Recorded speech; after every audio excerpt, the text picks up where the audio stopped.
Hola a todos, soy Miguel Don Gil, bienvenidos a Secretos sin Confesión, el Observatorio de la Realidad Espiritual Internacional.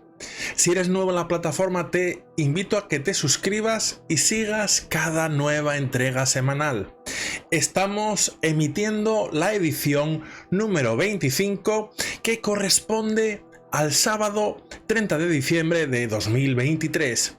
Antes de comenzar, te invito a que seas parte del canal de Telegram Los Cristianismos, en el cual tendrás información extra respecto a estas noticias y otras sobre la realidad internacional espiritual. Tienes el enlace abajo en la caja de la descripción si estás en YouTube.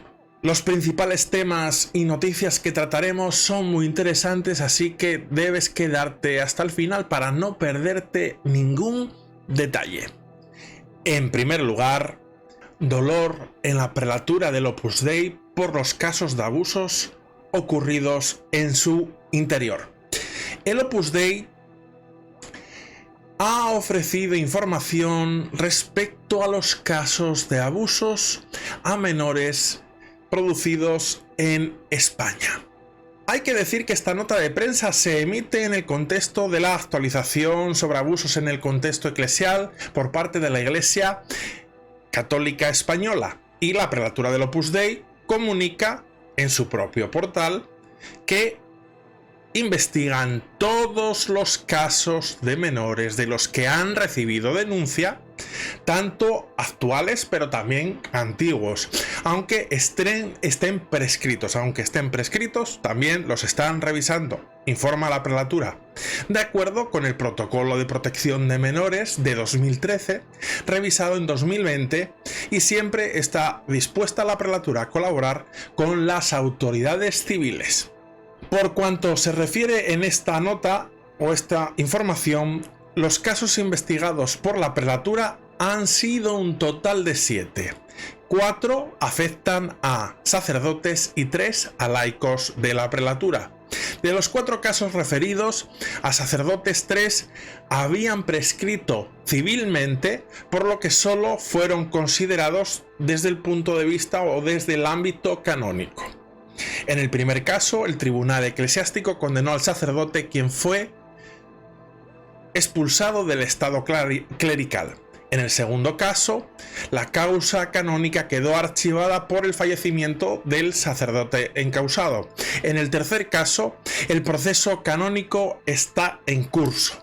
Y en el cuarto caso, el juzgado acordó el sobreseimiento y archivo de la causa, por no encontrar indicios de delito. Y en paralelo también fue archivado canónicamente. Con respecto a los procesos referidos a laicos del Opus Dei, 2 denuncias se han puesto, según informa esa nota de prensa. 2 denuncias se han puesto en conocimiento de la Fiscalía y se hallan en proceso. El tercer proceso se refiere al conocido caso Martínez Cuatrecasas, condenado a 2 años de cárcel y reabierto en el ámbito canónico en 2022. Y el Opus Dei también informa que a través del diario El País, la prelatura tuvo conocimiento o noticia de 3 posibles casos referidos a laicos. Uno de ellos no entra en el ámbito del protocolo porque el presunto victimario nunca ha pertenecido a la prelatura, informa el Opus Dei, y en los otros 2 casos los denunciantes no se han puesto hasta la fecha en contacto con la prelatura, por lo que no se ha podido iniciar ninguna actuación. La prelatura está a disposición para poder atenderlos, manifiesta esta nota de prensa. Y las eventuales denuncias contra sacerdotes de la Sociedad Sacerdotal de la Santa Cruz, incardinados en la diócesis, se cursan desde el obispado correspondiente, informa el Opus Dei, ya que tanto la investigación canónica como las medidas preventivas o disciplinares corresponden al ordinario de sus respectivas diócesis. El Opus Dei notifica que en su momento trasladamos los datos aquí recogidos al Defensor del Pueblo y a la auditoría encargada por la Conferencia Episcopal Española. Se omite cualquier referencia a datos personales, eso sí, para respetar la confidencialidad de las personas implicadas. Y la nota subraya que el Opus Dei lamenta profundamente y pide perdón a todas las víctimas que han sufrido abusos en el entorno de la prelatura.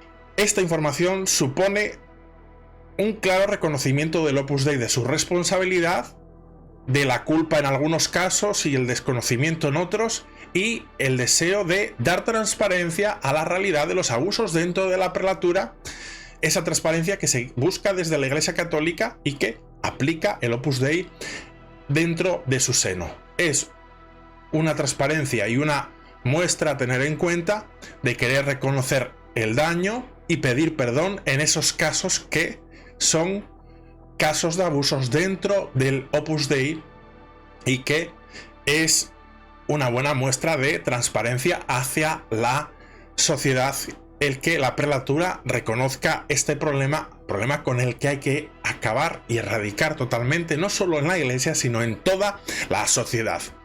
Y en segundo lugar, el Papa Francisco recibe en audiencia al cardenal Burke.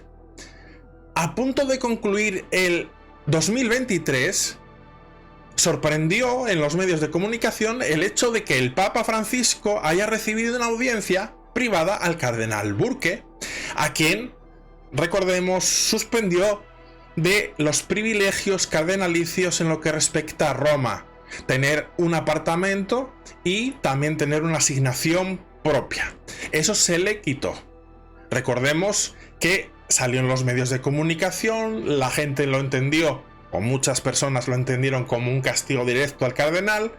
Por su parte, el Papa justificó que se debe a que el cardenal pasa poco tiempo en Roma y que no tendría mucho sentido que tuviese estos beneficios, pero como es uno de los cardenales que planteó los dubia y es un cardenal bastante crítico respecto al pontificado de Francisco, se entiende que sería un castigo directo a él. Pues bien, este gesto de acercamiento que tiene el Papa Francisco se produjo a finalizar el 2023, fue recibido el cardenal Burke y conversaron, pero no ha trascendido nada, ni la Santa Sede ha emitido un comunicado de lo que se habló, y el propio cardenal que ha sido preguntado ha preferido no dar información al respecto de lo que hablaron en ese encuentro, del que hay una fotografía. El cardenal Burke, si no hay ningún cambio por el camino, deberá abandonar el apartamento que tiene asignado el próximo mes de febrero de 2024, según publicó la revista Cardinalis. Y en tercer lugar, en la Iglesia alemana hay una profunda crisis que lleva a cerrar un total de 131 iglesias en los últimos 5 años. Es curioso ver cómo en estos últimos años en el que se ha producido el desarrollo del camino sinodal alemán, con todas las novedades que pretende introducir y aplicar en el seno de la Iglesia Católica, es interesante ver cómo en paralelo se está produciendo el cierre de iglesias, parroquias de la Iglesia Católica en Alemania. Esta caída se debe a que los ingresos fiscales se han visto reducidos y la Iglesia ha tenido que cerrar parroquias que no eran rentables su mantenimiento o que también en paralelo tenían pocos fieles. Y lleva a hacerse la pregunta sincera de si este cierre de un total en 5 años de 131 iglesias, algunas han sido vendidas o desacralizadas y vendidas, otras han sido cedidas, etcétera, etcétera. Hay que ver si esto supone una crisis dentro de la Iglesia Católica que está perdiendo fieles, fruto del propio camino sinodal alemán, una deriva que para un sector o grupo de los fieles no sería una posición cómoda para ellos. Lo cierto es que se han cerrado 131 iglesias y es interesante analizar y tener en cuenta este dato y ver cómo va evolucionando en próximos años para ver si esta cantidad va aumentando y poder analizar si se debe a que un sector de los católicos alemanes no está de acuerdo con las posturas tomadas por la Conferencia Episcopal Alemana y la deriva del camino sinodal alemán.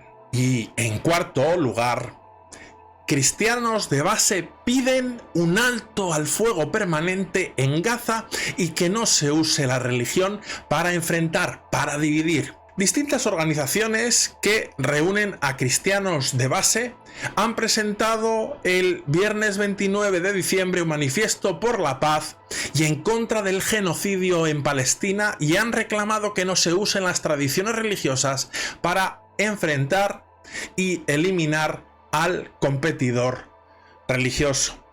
Han denunciado también la violencia terrorista de Hamás y piden que la Fiscalía de la Corte Penal Internacional investigue los crímenes de guerra cometidos y que sus responsables rindan cuentas ante la justicia internacional. En una nota de prensa comunican cristianos de base que abogan por un alto al fuego permanente como 153 países han aprobado en la Asamblea General de la ONU con una solución justa al conflicto, lo que supone el reconocimiento del Estado de Palestina, reza ese manifiesto y ese comunicado. En un acto del Ateneo de Madrid, representantes de las entidades promotoras del manifiesto, entre las que se encuentran redes cristianas, la Iglesia Evangélica Española, la Comunidad Santo Tomás de Aquino o la Revuelta de Mujeres en la Iglesia, entre otras, han reclamado el cese de la violación sistemática de los derechos del pueblo palestino.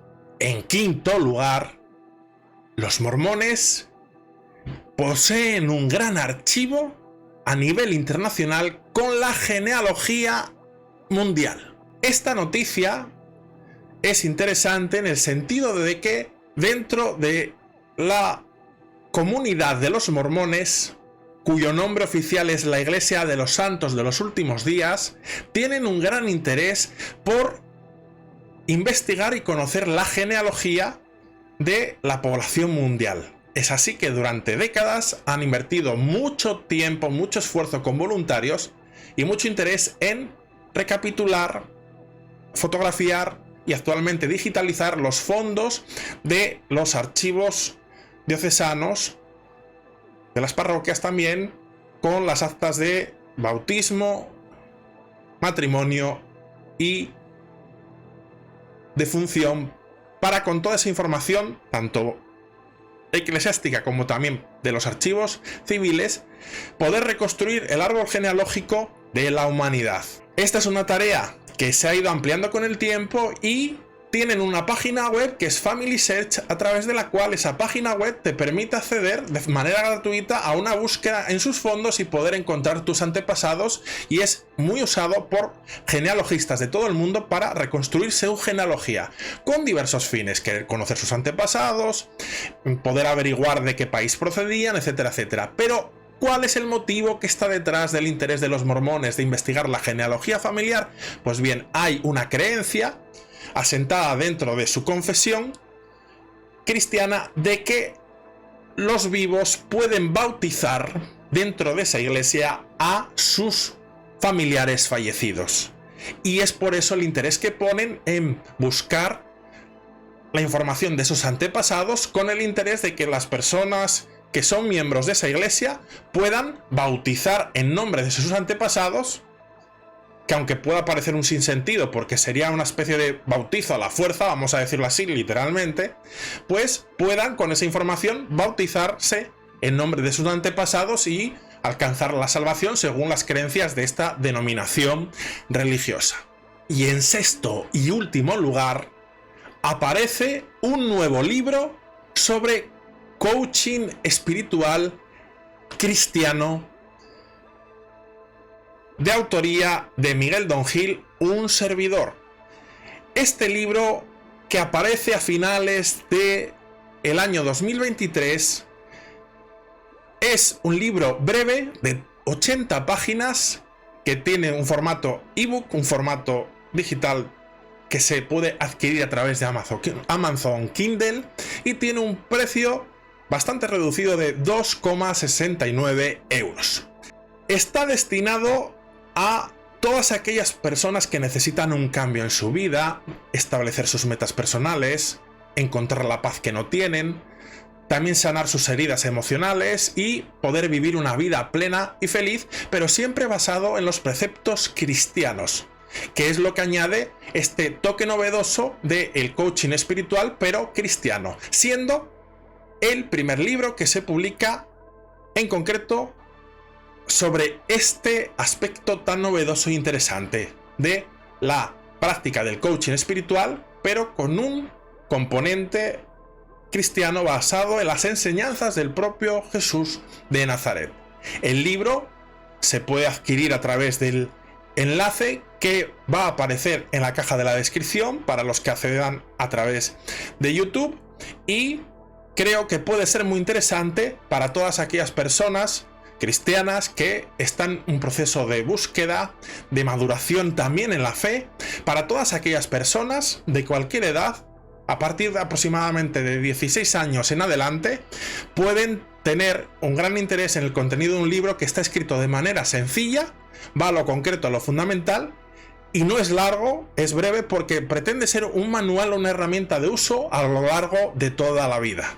Espero que os guste el libro, me encantará saber vuestra opinión al respecto. Si lo compráis, dejar el comentario sobre si os gustó en las reseñas de Amazon Kindle.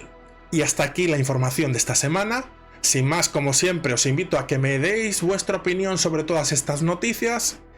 Yo os responderé como siempre, y os invito a que accedáis a través del enlace que aparece también en la caja de la descripción al portal informativo plural e independiente cristiano Los Cristianismos, donde hay estas y otras muchas informaciones. Sin más, me despido de todos vosotros con un abrazo.